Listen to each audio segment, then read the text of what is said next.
There are many reasons why students are requested to perform assessment activities.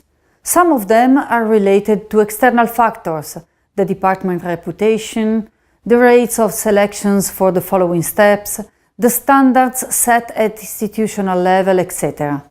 Some others are related to students' motivation and learning. These are usually performed under the umbrella of formative assessment, and we are interested in exploring mainly them during this course. Think about assessment as a learning tool. If you think about it as one of the many tools you use to design the activities you want your students to perform, well, then everything becomes clearer since the very beginning.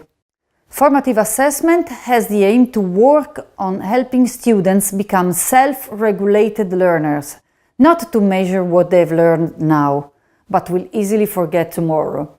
Considering various levels of learning, in fact, we can recognize surface learning, which is immediate but not durable, strategic learning, which is related to objectives that are different from learning, and deep learning, which is the durable form of acquisition of knowledge and can be retrieved and reused when needed. This is the main focus of formative assessment, to make students transform present-time learning into deep learning through feedback, whether from peers or from the teacher. Detecting errors opens the door to correct them, and if errors are not considered a problem during the learning path, then students will feel free to admit them and search for a correction, which is exactly what matters for them to learn, and what will bring them toward the lifelong learning path of self-effectiveness. The fact that the results of formative assessment are not used for grading makes it even more useful for learning, especially for less able students. They are free to pay attention to understand how they are doing and what they need to work on without worrying about a grade. There is some evidence that good students use all information, included graded work, formatively. This is not the case for students who experience negative feelings after failure. These feelings get in the way of processing additional information about their learning. For such students, the value of feedback is lost, overshadowed by the low grade.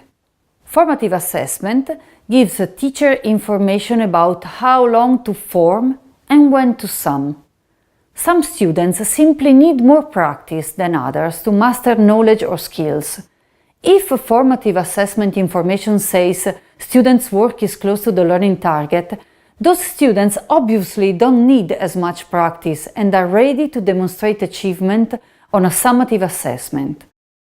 Such students can then be given enrichment work related to the learning target or use their time for some other work.